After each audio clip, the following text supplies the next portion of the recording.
doing a survey in again off of San Francisco in the Farallon Islands, and there was a target that we were going back to that had been imaged again in just a regular surface survey, showed an unknown wreck that they had investigated the year previously and had some suspicions about what its identity could be. And so we went back armed with more information and an ROV and dove down and were able to make the observations that confirmed it was indeed the USS Conestoga, a Navy tugboat that had vanished in 1921. It had set sail bound for Pearl Harbor with a crew of 56 on board,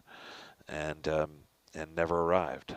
And for 95 years, its fate was a mystery. And then we were able to confirm its identity for certain. I think the real epiphany that Robert Schwimmer with NOAA had in his research was that when he realized that looking at the wreck, it was actually the hull was perfectly intact, and the upper works had kind of either been had corroded away or had collapsed, but in that jumble of wreckage that had fallen into the bow, he realized that one of these objects was not just some sort of a pipe or a piece of a mast.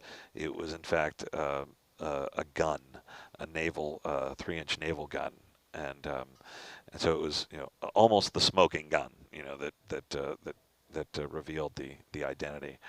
But we went down and were able to do things like we counted the number of portholes on the one side and the positioning of the winch and just other details that were characteristic of Conestoga, and we were able to confirm the identity. But this is what we're doing right now is something entirely new for me. The idea of we are going out and trying to find those answers, and we have clues from the historical record, but we don't already have a sonar image that says there is a wreck, or that it looks this something that looks like an aircraft, and we're going to go check it out. We have to do that step ourselves right now, and that's what you see is happening. We've been in the parlance of undersea search, we've been mowing the lawn, going back and forth over the suspected area where Simone Clipper is thought to have crashed, and we're just looking and waiting to see, any second now, down that display, we could see something that just screams airplane to us. But we've been watching those screens for a few days now, and it hasn't happened yet. But anticipation, makes it, that makes the heart grow fonder. Or I don't know what the expression is, but yeah. So we're waiting, and hoping to see Simone Clipper appear anytime. So. And then in these, sort of expeditions looking for a wreckage site, is it more typical to have, one separate trip that goes out and does the sonar mapping, and then a later crew arrive and maybe do the visual, the eyes on the wreckage site, or, how is this typically set up? Yeah, I think more commonly it happens where there has been a previous work done, but that's usually in kind of shallower areas, in areas near a busy port or on the coast where there's a lot of attention paid to trying to manage the offshore resources and keep track of navigational potential navigational hazards or environmental hazards, and so they're very, very diligent and in constantly scanning and mapping and trying to determine more about the character of the offshore areas, and also where the hull mounted systems are more likely to be able to pick out wrecks. So, from the further you get from the surface, the less detail and less resolution is possible. So, the deeper you go, the less likely. I mean, and right now we are in extremely, deep water. We're in 3,000 plus meters. So, a hull-mounted system would not reveal objects the size of an object the size of an airplane, much less than an object the size of an airplane that is very likely in several pieces. In fact, we could run over a fleet of aircraft carriers, on the bottom with a hull-mounted system and not see them. But we did have, and there was a survey that was conducted here in this spot in April of 2017 by NOAA ship Okeanos Explorer. They were operating in this area, and we made a request that they, while they were transiting, that they made some passes over here with their hull-mounted system, which they very kindly did, and gave us the lay of the land. And so we were able to use that data in planning, our survey, and we can anticipate the terrain that's coming up that helps safeguard Argus as we maneuver here. But no one expected at that time that the Okeanos Explorer that their data was going to reveal the airplane. So in this situation, it really requires that a dedicated mission be sent to try and get the final data, the final solution. Actually, no, the final answers. Let's go with that one.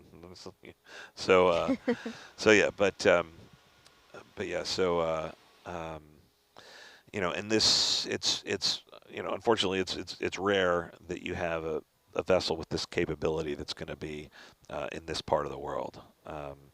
We're still mapping the world's oceans. I mean, there's, I think, something like 95% of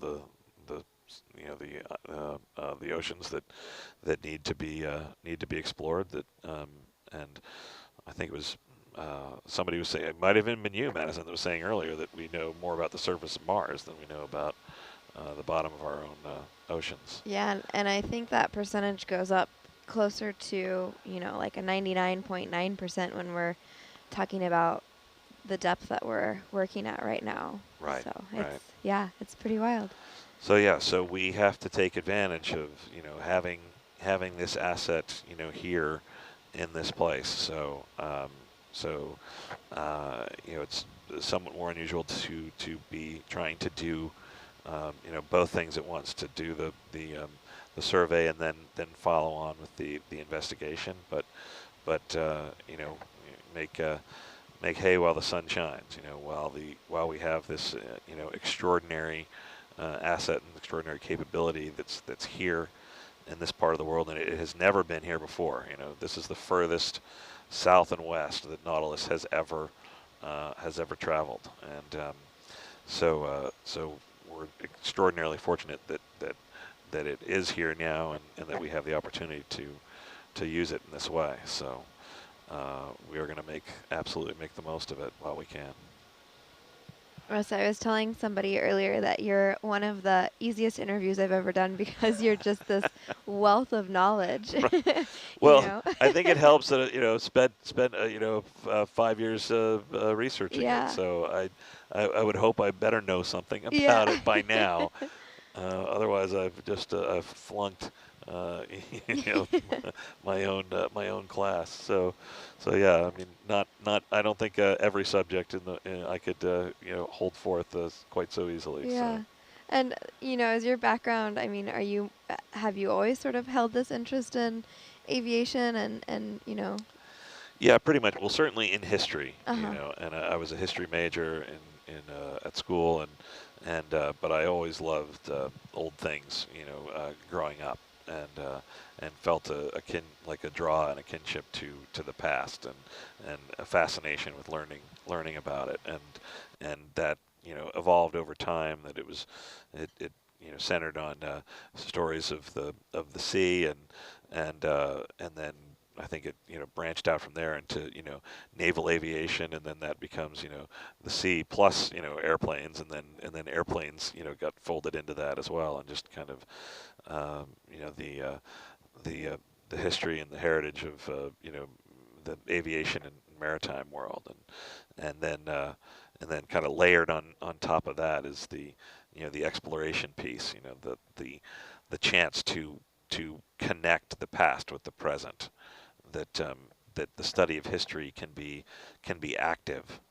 It doesn't have to be confined only to the archives and the libraries and the records, but also can go out into the field, into the world, and you can find those places still where the traces of the past connect with the present. And obviously, I would assume you have a little bit of a bias right now towards the Samoan Clipper, but that Yes. aside, what is sort of one of your favorite, maybe, air sea history or mystery? Ooh. I mean, my other main interest is, I mean, I've been, oh, it's pretty, there's a lot I of know. them. There's a lot of them. I mean, I've done a lot of work related to a particular type of World War II U.S. Navy plane, the Douglas TBD-1 Devastator. There are none preserved in any museum or collection anywhere in the world, and they made a very significant contribution, the planes and their crews, in the really kind of dark early days of World War II, and at a time when people today don't realize how where the country now is perceived as so strong, and has such a powerful military, and so technologically advanced, and it's hard for people now to conceive of a time when the United States might have ever been viewed as the underdog and might have been on the defensive, and that is very much what the situation was at the start of World War II, when the Pacific Fleet had been devastated at Pearl Harbor, and the forces of Imperial Japan were just sweeping throughout Southeast Asia, and seemingly unstoppable tide, and the U.S. Navy was forced to fall back on carrier aviation somehow. Miraculously, the aircraft carriers had survived, and were put into service, and to strike back, and they did so still at a disadvantage, and the crews flying these aircraft that the Devastators in particular were on their way. Despite the fact that the design was only 4 years old, but was already outmoded. It was already being left behind. That the pace of aeronautical development was lightning fast, and whereas when it was introduced to the fleet in 1936, 37, it was considered the hot ship. It was modern. It was all metal construction, and had powered folding wings, and the first with wheel brakes that ever deployed on a carrier. But they were also lightly armored, and lightly armed, and had no self-sealing fuel tanks, and in the words of one Devastator crewman that I talked to, he said, "We were a 100-mile-an-hour airplane in a 300-mile-per-hour war." And so they were Wow. slow and vulnerable, and especially because the way that they have to be employed in battle to launch a torpedo effectively, you have to fly low and slow and in a straight line, which is the worst position to be in an aerial fight. But these men did it anyway. You know, it was their duty. It was their to defend their country and their families, and they went into battle knowing the disadvantages that they faced, and achieved some really, you know, remarkable things. There's stories of in the early raids where they attacked you know, Japanese base in New Guinea and surprised them by flying not from the east where they would be expected just to come in from the sea, but they sailed around to the west side of the island and flew over the really imposing Owen Stanley Mountains and flew through a pass at high altitude and came in from the west and totally surprised the Japanese there. And you know, at the Battle of the Coral Sea, you know, contributed to the sinking, the first sinking of a Japanese aircraft carrier, and kind of exposed the first, you know, chink in the armor of the Kido Butai, the mobile striking force of the Japanese, and but it was really the you know, the Battle of Midway that's the most powerful, you know, part of that story. That if the story of the Devastator is a tragedy, you know, that the end of Act Two is the kind of the high point of the glory of the Battle of the Coral Sea and the success of, you know, scratching one flat top. But then you know, they faced the Japanese in a desperate battle and at Midway, you know, hopelessly outnumbered. You know, if you look at the order of battle beforehand, there seems no way that the U.S. forces could possibly, you know, prevail, where they're outnumbered, you know, something like 2-1 in aircraft carriers and 11-0 in battleships, and you know, deficient in cruisers and destroyers, in every measure, you know, at a disadvantage, and yet somehow, you know, through just grit and determination and some very savvy intelligence and some really gutsy calls, place themselves in a position, you know, for victory. But even then, it was won at a price, where and in the opening moments of that battle, throughout really the first, you know, hours, America is losing. It's losing badly, and you know, our attempts to strike at the Japanese fleet are rebuffed time and time again, and at the cost of, you know, many lives. And there's three squadrons of Devastators that are launched from the U.S. carriers, and that attack, you know, one after another, and are decimated.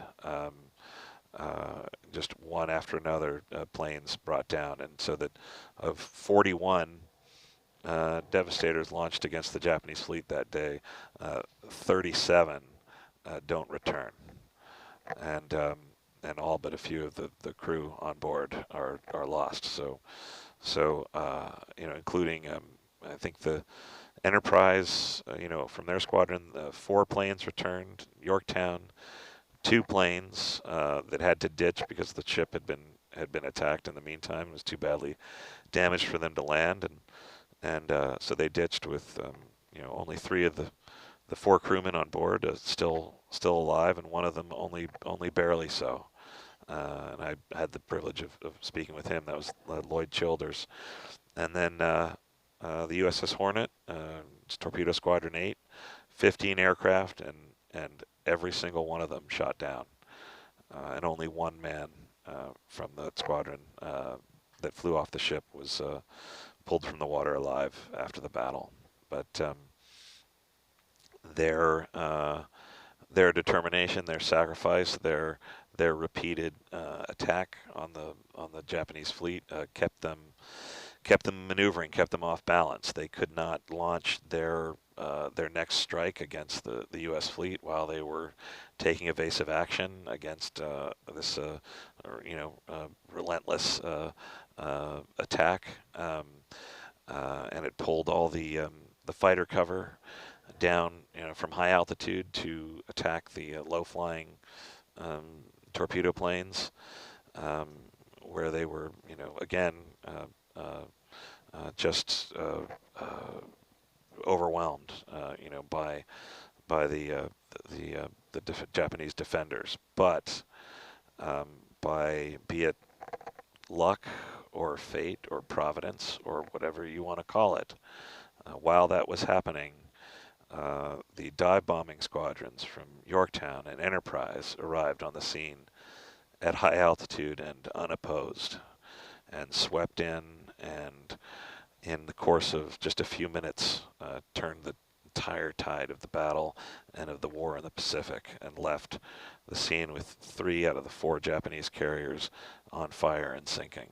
And the Japanese would be on the defensive, for the rest of the war. And I think that's a story that's worth remembering, and those are crews, what they did, their service and their sacrifice, I think, needs to be remembered and preserved, and one of the best ways to do that is with those touchstones on the past, those physical remains, and right now there are no, as I said, there are no examples of this type of aircraft that are preserved, anywhere in the world. But there are 2, and one that is in remarkable condition. That is at an atoll in the Marshall Islands. It was one that was lost in a very early raid by the Yorktown, and ditched there, and the pair of them together, and where the crews actually all survived and were taken prisoner, but all of them survived the war, went home, and left the aircraft that they were flying there on the bottom, and they've been preserved there ever since, and protected by the natural environment and by the Marshallese people, and have safeguarded their story, and actually the first Air Sea Heritage Foundation project was in October of last year, and we were on the scene there, and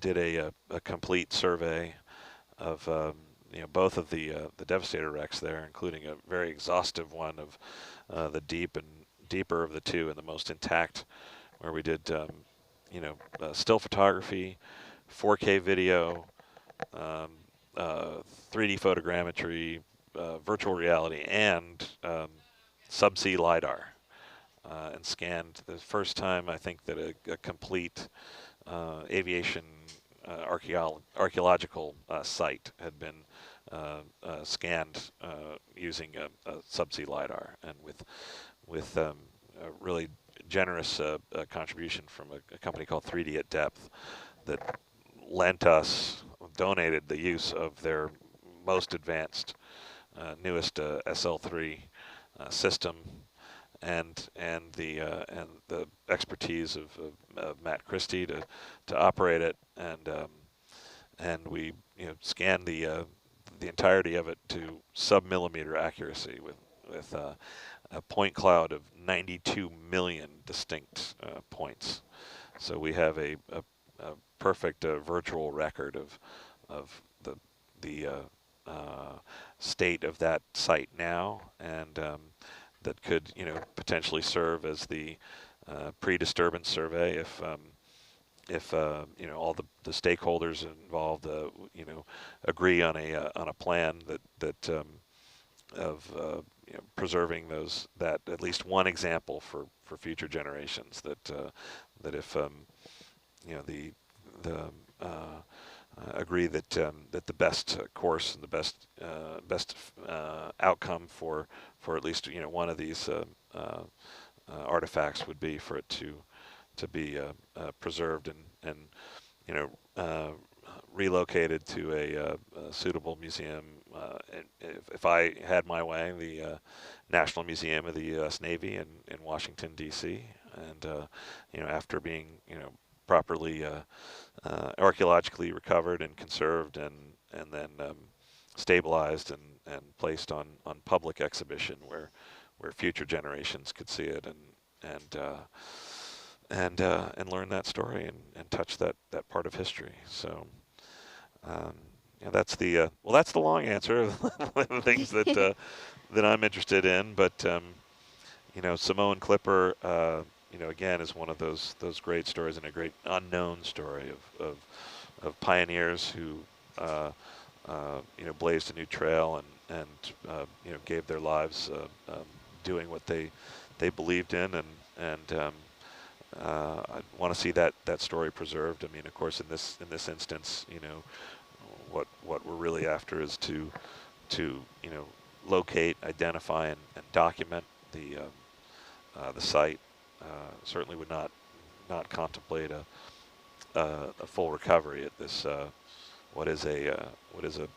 final resting place of seven men. Um, you know, haven't totally ruled out the idea of potentially doing select sampling, scientific sampling that would help determine the long-term preservation and prospects for the site, and also expand our understanding of the site formation of deep water aviation sites. There haven't been really any much opportunity at all to learn and about these kinds of things. So we might, just depending on the circumstances. I mean, obviously, first we have to find it, and then we have to evaluate, what's there and what could be done, properly and with provided enough time and that we can do it safely and without adverse effect to the site itself. But that's a decision we'll make. We're prepared for. We've included something in our research design about making that determination. But it's not certainly not the primary mission here. So. Right, that's an interesting thought too, because when we sort of think of these other sites in memoriam of everybody that was involved, there are often plaques and people sort of can visit them on land and pay their respects, and this is one that is pretty inaccessible to a lot of the world. Absolutely, and it's only through technology like this that we have the opportunity to see it again, and again the really remarkable thing and the driving vision behind creating something like Ocean Exploration Trust and Nautilus Live is the ability to share that with the world, and that they can experience it with us live as it happens, and then the record of this entire expedition will be preserved and be available for researchers and the general public for as long as there's an Ocean Exploration Trust. There will be there'll be this, and hopefully that's forever. So Yeah. yeah. Yeah, and I was just thinking about it too. My grandfather was born in 1926. Oh, So wow. yeah, he's turning 93 this year. Oh, And, right. Awesome. yeah, and so he would have been. I haven't asked him yet, but he would have been 12 when the Samoan Clipper went down.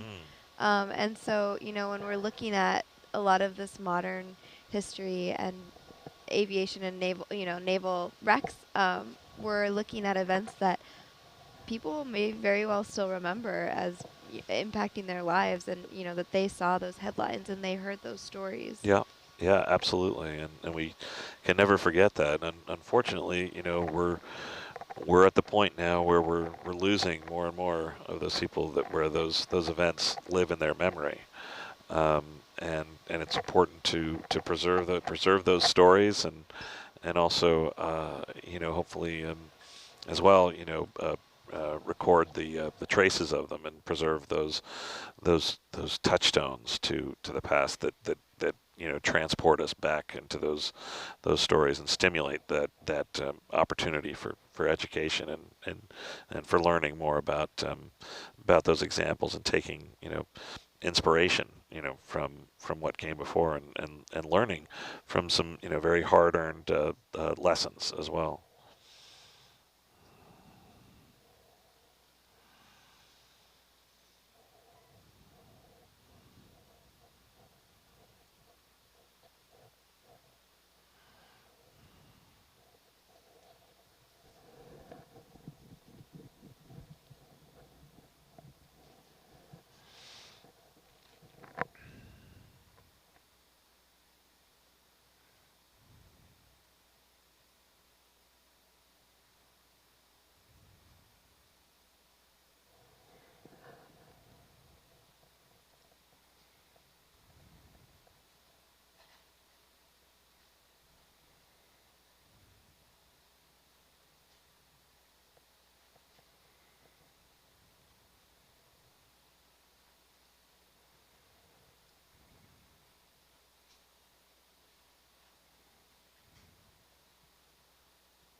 And so we're just finishing up Cool.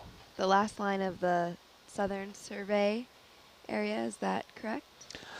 Yes, it is. Yes, looks like about halfway through that line, so maybe another hour to go before we reach the eastern edge of that line, and then we'll make our way north and to complete the last few lines at that end. And while we're in the process, in transit, we will pass over some of the earlier targets that we marked and try and get a better sense of what's on the bottom and how that relates to the way it was depicted on our computer screens versus what it looks like on the camera. Oh, great. So we'll be doing that en route to the northern area. Yes. Cool. Spice it up a little bit. Right. And Russ, will that just be a ground truthing effort, or are those particular targets that look a little bit more promising than others? Well, yeah. I mean, it is ground truthing, but we're going to use targets that were the most interesting of the targets, the ones that seem like they would hold the most promise to potentially be man-made debris. So. And I believe we're doing side scan passes, not with the camera. Oh, really? Visual. Yes. Oh, okay. Because we can't zigzag close enough to be able to go to ensure that we're over. going right over it. Yeah. So the line will be cutting the difference so that we can see them. Right. Okay. So I think what Mike was saying is that he wants to approach it on an angle so that we get a different perspective on it and see like what that. Yeah, but not with the right. the camera with the but sonar. a different angle with the sonar. Okay. Yeah. See different shadows. Yes. And so in theory, would we then sort of stitch together those two different sonar readings and get a better picture of what it looks like down there? Yeah, so when you're making the mosaics, you can choose which layer you would like to see. So it doesn't necessarily meld them together, but you can pick and choose which looks the best with a different layer. Cool.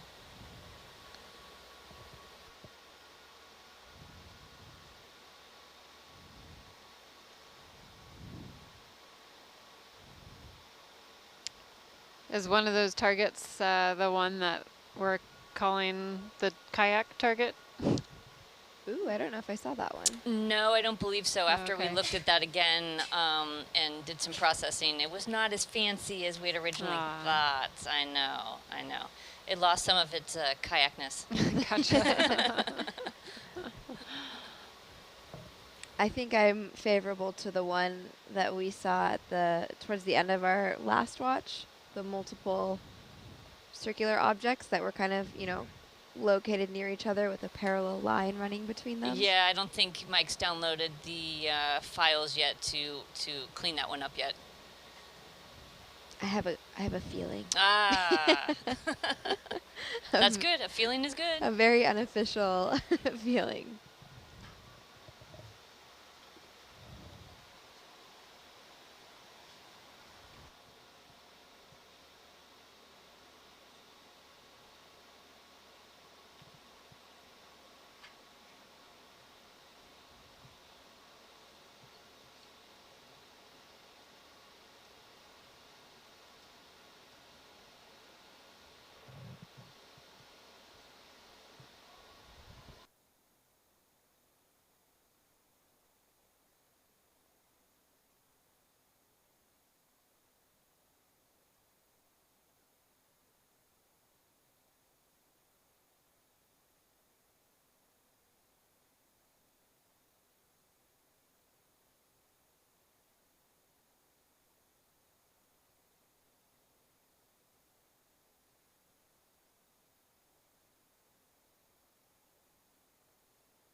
Russ, I started on volume 2 of the Samoan Clipper Encyclopedia this afternoon.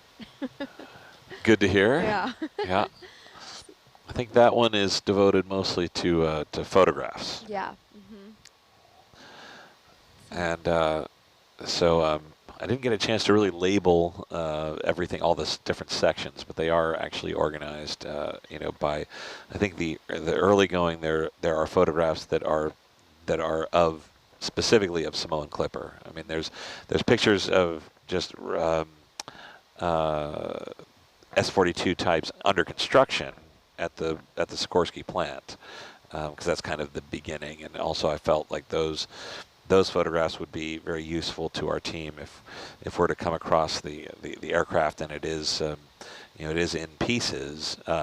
Seeing how those pieces were put together initially would be very helpful. And you can see a lot of the exposed structure of how the airplane was put together, and as they set up the framework and the jig, and then add the outer skin and the wing itself as well. Like, as you can see that as it's being constructed and the engines added. And then I think the next section is photographs that are the roughly the career of Samoan Clipper. As it emerges from the factory. There's the first picture is it in front of the plant in Bridgeport. On the tarmac on its beaching gear, and the only identifying mark is just the federal registration number on the tail. NC16734. That's how you know that's the plane. That's our plane. And then I think some shots of it as it goes into service, and starting from November of '36, and then makes the flight, the initial flight to New Zealand, actually under the name Pan American Clipper 2, and then it goes on to makes the crossing over to Manila and is reconverted back into passenger configuration, and is operated as a kind of a shuttle service between Manila and Macau and Hong Kong. And there's a close-up of the the bow of it with the name, Hong Kong Clipper now added when it's when it was changed to to operate in a new region. So, and a really kind of dramatic shot of the plane in flight with a Chinese junk, Chinese sailing craft on the bottom, very atmospheric.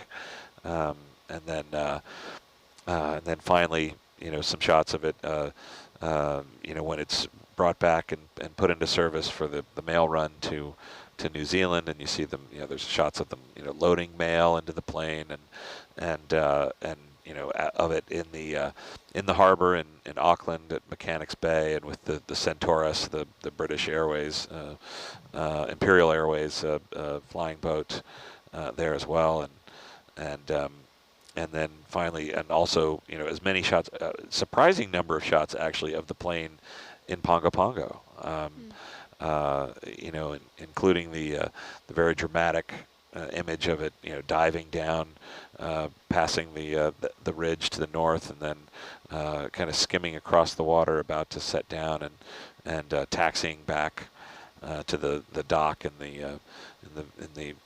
the harbor at Pongo Pongo, which is not nearly as developed in those 1938 photos or 1937 photos as they are as it is today. And then some pretty great. Somebody was a really gifted photographer that made it out there.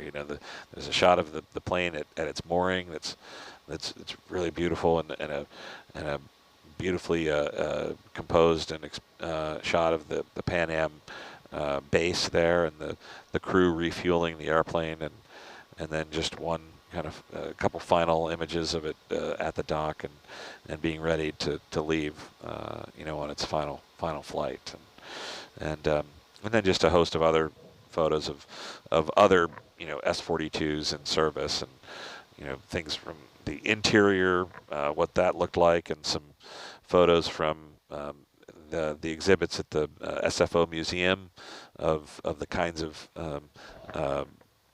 items that would be found, that the crew would have used. They had like a briefcase or a map case that would have been carried by one of the pilots of the China Clipper, and a full dinner service, and a radio, and a telegraph key, and headphones, and even the drift target, like the ones that were known to be on Samoan Clipper. Just everything in there, just almost not the kitchen sink, but just about. Yeah. Yeah, So it's pretty cool. And the SFO museum is really cool too. I had the opportunity to go there and check it out, and it's just located right in the terminal there, which makes your layover a little bit easier. And they have quite a collection of aviation history.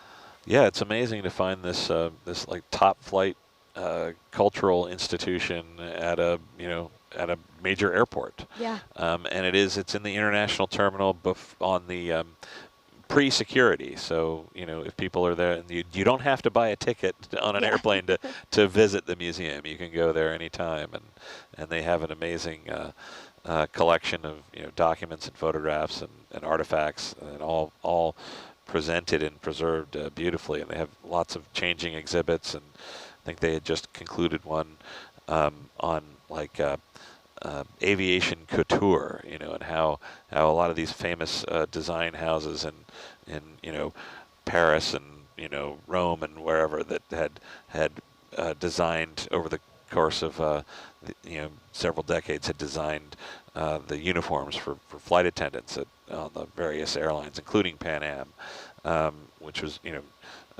really beautifully presented, and so they're changing the exhibits all the time, and there's always something really interesting to see there. So I hadn't actually had the opportunity. I'd heard about it so many times and had never had the opportunity to visit. So I went there before we left, and cool. it was pretty easy because I live about 20 minutes from LAX, so there's a flight just about every hour up to SFO, so just hopped on one and got off and walked into the museum, and got a tour from John Hill, heard a lot of great stories from him. He's as well, you know, just retired as the curator for aviation at the museum, but is also a you know accomplished historian and an author of Pan Am at War, which is actually a complete history of the development and creation of Pan Am and throughout World War II, but which I'm reading right now actually. But he is one of our scientists ashore, and we may you know, coax him onto the science party line, you know, during one of these watches, and that'd be let so him, fun. yes, and let Yeah. him tell us stories about the, because he knows all the personalities of the crews and the pilots and the executives and what they did to you know all the different flights that they undertook, and gives you the kind of the color commentary on the history. So and does it very well. So we're going to try and set that up. Cool. Yeah, he sent me home with like 10 books. I was like, I didn't come here for homework, Right. but all right. Yeah. Yeah, he's got a lot of information. And so, I mean, Pan Am was sort of headquartered in San Francisco. Yes. And was that a strategic move by their part, just because it was, you know, near the sort of big open Pacific opportunity? Yeah, I think so, and I think it actually, you know, that the way the Earth is shaped, that like departing from San Francisco actually is somehow closer to Hawaii than it appears, like on the maps, you know, on our flat, you know, maps of the world. So so that the you know, it's the shortest distance, still 2,400 miles, but you know, it's you know, every little bit helps. But and it's just very, you know, very well developed. And there's a lot. I think there's a lot of you know, big aviation activity up there, and yeah. So it was, and I think it was, you know, given proximity to, like, they were studying northern routes as well to you know, go up into Alaska and maybe, you know, cross the Pacific, you know, over the Bering Sea and down, like, through the Aleutians and to Japan. So though ultimately settled on a central route instead. So yeah, I think there's a lot of advantages to being there, but that's where they set up really the headquarters of the Pacific Division was San Francisco, and originally Alameda is where they had their seaplane base, but they held a World's Fair in San Francisco in the mid 30s, and developed the island in the middle of the bay that you know, at Yorba Linda, and I think, was it Yorba Linda? No, I don't know, but it became known as Treasure Island. You know, where they What is it? Yerba. Yerba? I want to say Buena, but that's an herb. Right, I don't think right. but it's Yerba something. Yeah. I'm gonna look that up later, but yeah. Yeah. So, but Treasure Island, Yeah. it's you're right. So you exit you can exit the Oakland Bay Bridge as you're going across. There's actually a turnoff in the middle of the way, and you can end up on this island, and this beautiful, you know, Art Deco terminal building is still standing there. Yeah, I think it's Treasure Island. Yes, Treasure Island. Yep. It's Yerba Buena. That's really fun. I can, Yerba like, Buena, see right? the sign in my mind. Yep. I've driven across it 100 times. Yeah, that's right. Yeah, so you know, they I think you know, there was a basis of an island, which is why they you know, used that as an anchor point on the bridge, but then they artificially you know, extended you know, Treasure Island out from there, and so that base. What was really neat is when we did the workshop in 2014 that OET hosted with NOAA in San Francisco at the Exploratorium, right on the Embarcadero, that you could go, you know, during the conference, you could go and stand at the window and look across and see Treasure Island and the old Pan Am Clipper base. So, Oh, wow. yeah. Is it possible for us to pull up some of the images of potential targets, or do we save those towards the end? I had a question. So Dee, do you think that's just rocks and that very rectangular looking feature? Yeah, there's not much of a shadow to them. Yeah, it sort of matches what we've been seeing. Okay. Like on the other side, see there's one coming up, similar. I can pull up some of the target images if you're interested. I can pull one up that we're going to eventually head towards, if that's helpful. Yeah. Let me, I think 36 is the first one. Let me double check. Okay.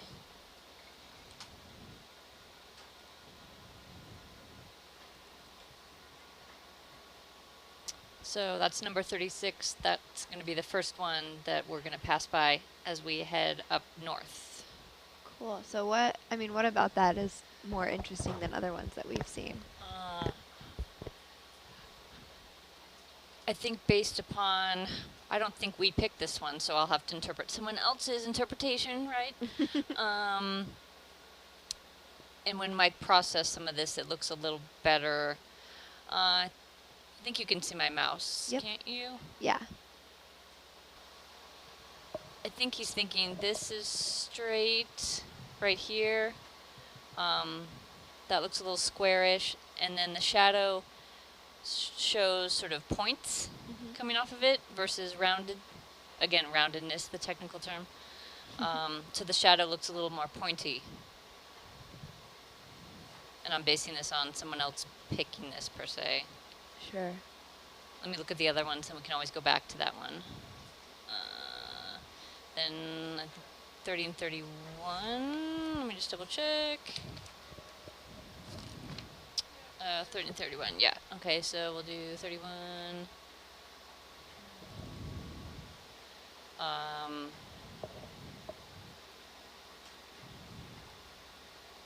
These are the ones, so 30 and 31 are close together, so that's why Mike was interested in these, and he had picked these on his watch. Okay. I don't know about this one based upon the large rocks that we saw earlier on ours. Looks sort of similar to this. Let me look at the next one and go back. Yeah, this one's interesting because this looks relatively square. If you can see my mouse at the bottom, sort of this. And then the shadow is pretty high and pretty straight on two sides. And so that's indicative of the square sort of object rising upwards Yeah. and casting the shadow. That one also has one of those round features that you were picking out on that other target. Yeah. So I'm more interested in, I think, in this one out of any of the three. So we will see. A different angle So shows 32. you a different perspective for sure. Cool. So 36, 31, and 32? Correct. Okay, now I want to see where they are on HYPAC. Okay. Can we look at, I think it was 44 too? Let me do 44 while it's open. Yeah. Okay. You're good if you're remembering these numbers. Well, it was the last one. Yeah, this is the one from ours, right? Yeah. So this one has not been cleaned up and processed yet. Yeah, this one was sort of interesting with these straight lines connecting. The piece at the bottom as well as a straight line connecting up at the top, but that could also be a rocky, top of a rocky area. So these rocks are pretty straight lines. And I think we were near that rocky edge too, right? Around that time? Yeah. So the HYPAC screen's up. Yeah, the last one was just before we entered the rocky terrain, right? Yeah, it was sort of the end of our line. Yeah. Yeah, so looking at our HYPAC map, where were those three? So Miles is going to have to do the tour now. Hey, Miles. So 36. Hello. 36 is right here at my cursor. So HYPAC is going to be on, for those of you following from shore, HYPAC is going to be on the third frame in the quad view on the website. So 31 is quite a ways from us. It'll be about 2.3 kilometers into the next line. Then 31 and 30 are up in the northwestern portion of what we've surveyed. And if I'm reading this correctly, 32's way down mid-survey and not, I don't think, going to be captured on this transit.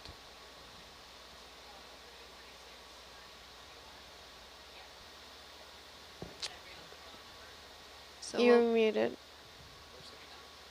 32's down here. They want 30, 31. That yeah. cluster we will hit. I might have brought up the wrong target for one of those. So many numbers. so many numbers. So many numbers. Cool. So those one or in one of those ones will be the ones that we look at, you know, after the rest of this line with the side scan sonar. The hope is to hit all three. Cool. See how good the navigation is. I have no doubts, though, of course. Yeah.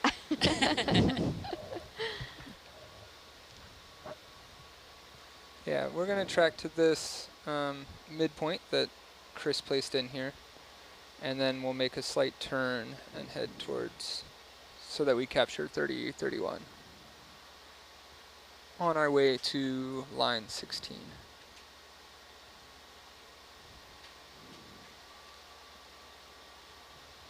What is it, about 200 miles, the whole distance? 4.6 kilometers.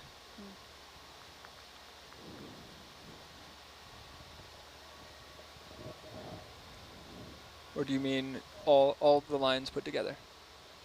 No, just that one transit.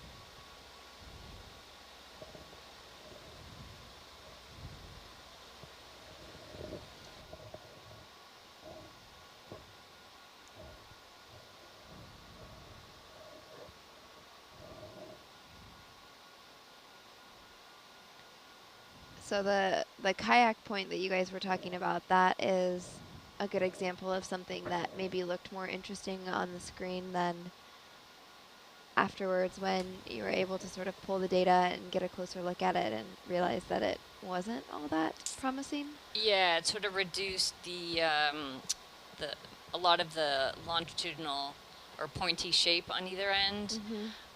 So it did not look as stellar as we'd originally thought. It's not ruled out at this point, but less dynamic than I think we got all excited for. But it's still in the running. Yeah. Nobody's out yet. Yes, yes.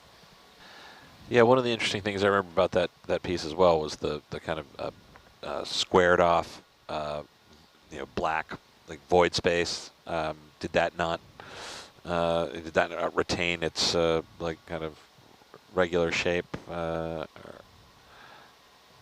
This yeah, is like the kayak? Yeah, the inside of the kayak. Yeah, it reduced a lot of that and shortened the shape up considerably. It took away a lot of the yellow part of it. Right. And so this image that we're looking at right now, that's the post-production version? No, that's the one that we initially captured. Okay. Yeah.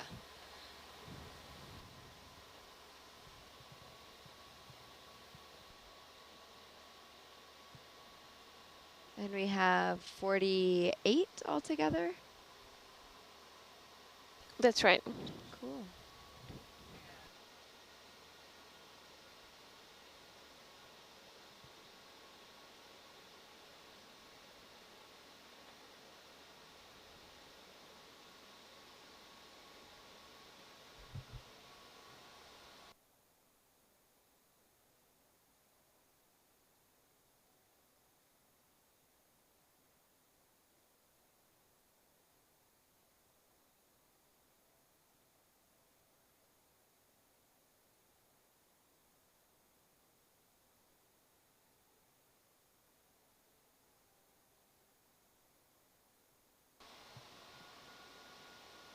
Did anyone get a chance to check out the sunset this evening?